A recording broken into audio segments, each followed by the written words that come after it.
안녕하세요. 역사 타임머신입니다. 1942년 6월, 태평양 전쟁의 중요한 전환점이 된 미드웨이 해전이 벌어졌습니다. 오늘은 2차 세계대전의 판을 뒤집은 미드웨이 해전이 벌어진 시간으로 여행을 떠나보겠습니다. 우리는 이 역사적인 전투의 배경, 원인, 전개 과정, 결과 및 영향에 대해 자세히 알아보겠습니다. 먼저 구독, 좋아요 부탁드립니다. 저에게 영상을 만드는데 큰 힘이 됩니다. 그럼 시작해볼까요? 1. 전투 배경. 1937년, 일본이 중국을 침략하여 중일전쟁을 일으키고 동남아에 대한 침략도 시도하자 미국은 일본에 대한 금수 조치를 시행합니다. 미국으로부터 석유와 같은 전략 자원을 수입하던 일본은 미국의 금수 조치로 전쟁을 수행하는데 막대한 피해를 입게 됩니다. 이에 일본은 태평양에서의 우위를 점하기 위해 미국의 해군력을 무력화하고 협상에서 우위를 점하고자 1941년 12월 7일 일본은 진주만을 기습하는 어이없는 만행을 저지르게 됩니다. 이에 분노한 미국은 즉각 일본에 선전포고하며 태평양 전쟁에 본격적으로 참전하게 되었습니다. 진주만 공습 이후 미국과 일본 간의 긴장 관계는 더욱 고조되었습니다. 2. 전투 원인. 진주만에서 막대한 피해를 입었던 미국은 1942년 4월 미군과 자국민들의 사기를 높이기 위해 도쿄 공습을 계획했고 둘리틀 특공대로 하여금 기습적인 도쿄 폭격에 성공합니다. 도쿄의 피해는 그다지 크지 않았지만 일본은 수도 도쿄가 폭격을 당했다는 사실에 큰 충격에 빠집니다. 이에 일본은 본토의 안정과 태평양에서의 우위를 점하기 위해 미국의 태평양 함대를 무력화시키려 했습니다. 일본의 전략은 미드웨이 섬을 공격하여 미국의 해군력을 약화시키고 태평양 전쟁에서의 주도권을 확보하는 것이었습니다. 이에 따라 일본은 미드웨이 섬을 공격하기로 결정했습니다. 일본은 진주만 기습에서도 지휘했던 나구모 중장을 사령관으로 임명하고 이에 나구모 중장은 항공모함 4척과 전함 2척 그리고 수십 척의 군함으로 대함대를 구성하고 미드웨이로 출발합니다. 3. 전투 전개 과정. 1942년 6월 4일 벌어진 미드웨이 해전은 태평양 전쟁의 중요한 전환점이 되었습니다. 먼저 미국은 일본의 통신을 도청하여 계획을 파악하고자 하였는데 일본군의 다음 공격 목표가 AF라는 것을 알게 되었습니다. 그런데 문제는 다음 공격 목표인 AF가 어디냐는 것이었는데 이에 워싱턴 사령부와 미해군 정보전략분석팀 간의 의견 차이가 있었고 이를 확인하기 위해 로스포르 중령은 미드웨이의 해수 담수화 시설이 고장나서 식수가 부족함이라는 거짓 정보를 흘렸습니다. 곧바로 일본이 AF의 식수가 부족함이라는 내용의 무선을 송신한 것이 미군에 의해 감청되어 다음 공격 목표인 AF는 미드웨이라는 것을 확신하게 됩니다. 이렇듯 미국 해군은 일본의 공격 계획을 사전에 파악하고 미드웨이 섬에서 방어 준비를 했습니다. 1942년 6월 4일 새벽 3시, 일본군의 함대는 미드웨이 근방에 나타나기 시작했고, 미군과 일본군은 적의 위치를 찾기 위해 각각 정찰기를 띄웠는데, 미군은 22기의 정찰기를 보낸 반면, 일본군은 단지 8기의 정찰기를 내보냈습니다. 1942년 6월 4일 아침, 일본의 항공모함에서 출격한 1차 공격대 108기가 미드웨이 섬을 향해 날아갔습니다. 이들은 미드웨이 섬의 비행장과 방어시설을 목표로 삼아 폭격을 시작했습니다. 일본의 1차 공격대는 미드웨이 섬의 주요 방어시설을 공격하여 큰 피해를 입혔습니다.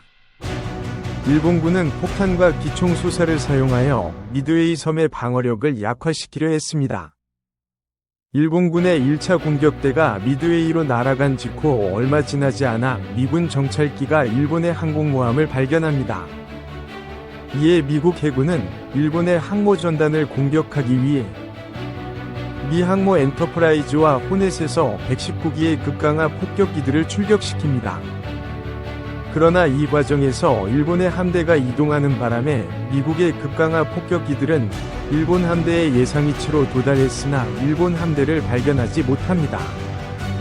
일본의 1차 공격 때는 미드웨이 폭격을 완료하고 귀함하는데 미드웨이의 2차 공격을 가하기 위해 준비를 합니다. 같은 시각 일본군의 정찰기가 미 항모의 상공 주변에 도달했으나 이를 발견하지 못하고 지나쳐 버립니다. 미 항모 전단은 다른 정찰기로 일본 함대의 위치를 파악하고 미군의 내격기 10기로 하여금 일본 함대를 공격하지만 전부 실패합니다. 그리고 미드웨이에서 출격한 미군 급강하 폭격기 16기도 일본 항모를 공격하지만 전부 실패하고 맙니다. 한편 미드웨이로 2차 공격을 감행하기 위해 육상용 폭탄을 준비하던 일본 함대는 이 같은 공격을 받고 미 항모 위치를 파악하려 하였고 결국 일본의 또 다른 정찰기가 미 항모 위치를 찾게 됩니다. 이에 일본 지휘관 나구모 중장은 공격 목표를 미드웨이가 아닌 미 항모로 변경하고 즉시 함재기의 무장을 육상 공격용 폭탄에서 어뢰로 바꿀 것을 지시합니다. 이런 상황에서 급하게 폭탄을 교체하느라 일본 항모의 경납고는 폭탄이 여기저기 널브러져 난장판이 되어버립니다. 같은 시각, 이른 시간에 미 항모에서 출발한 급강하 폭격기 119기 연료가 다 떨어져 가던 시점에 근처에서 한 척의 배를 발견하는데 이 한 척의 배는 미군 잠수함을 잡으려 하다 실패하고 홀로 본대에서 뒤쳐졌었던 구축함 아라시였습니다. 이에 미군 급강하 폭격기들은 몰래 구축함 아라시의 뒤를 쫓았고 마침내 일본 항모 전단을 발견합니다. 오전 11시경 미국의 급강하 폭격기들은 일본의 항공모함을 목표로 삼아 곧바로 공격을 감행했습니다. 바로 이 순간이 미드웨이 해전의 승패를 결정지은 신의 한 수가 되어버립니다. 곧바로 공격에 돌입한 미군 급강하 폭격기의 폭격에 의해 순식간에 항모 아카기, 카가, 소류 3척이 전투불능 상태에 빠지는데 이는 단 5분 만에 발생되었습니다.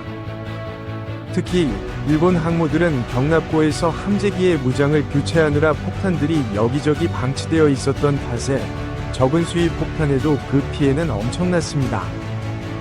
일본 항모 3척이 전투불능에 빠진 상황에서 남은 1척의 항모 히류는 반격하기 위해 함재기를 출격시킵니다. 히류에서 출발한 공격대는 미 항모 요크타운을 발견하여 두 발의 폭탄을 명중시킵니다. 그리고 13시경 요크타운을 공격했던 일본 항공기들은 다른 미 항모를 공격하기 위해 히류에서 다시 출발합니다. 새로운 미 항모를 발견한 일본의 항공기들은 공격을 개시하였는데 새로 발견한 미 항모는 다른 항모가 아니라 아까 전에 공격받은 요크타운이었습니다.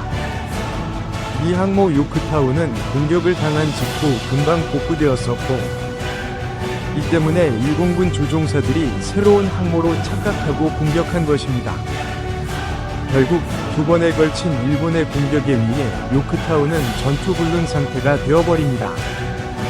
그리고 오후 17시경 미군은 일본의 마지막 순풍을 끊기 위해 마지막 타겟인 히류로 미 항모 엔터프라이즈와 호넷 2척에서 1차 공격에서 귀환한 급강하 폭격기를 다시 출격시킵니다. 이에 마지막으로 남은 일본 항모 히류를 격침시키는 데 성공하면서 일본은 항모 4척을 모두 잃은 채 퇴각하기 시작합니다. 4. 전투 결과 및 영향. 미드웨이 해전은 역사상 가장 중요한 해전 중 하나로 태평양 전쟁의 중요한 전환점이 되었습니다.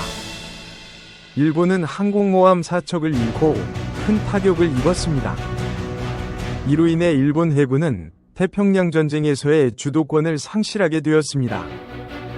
이 해전에서의 승리는 미국 해군의 사기를 높이고 태평양 전쟁에서의 전략적 우위를 확보하는 데 큰 역할을 했습니다.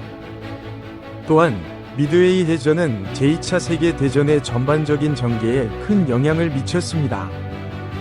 오늘은 일본 제국주의 몰락의 신호탄이 된 미드웨이 해전에 대해 이야기하였습니다. 저에게 영상을 만드는데 큰 힘이 될 수 있도록 구독과 좋아요 부탁드립니다. 이제는 다른 역사 시간으로 떠나보겠습니다. 다음 영상에서 또 만나요.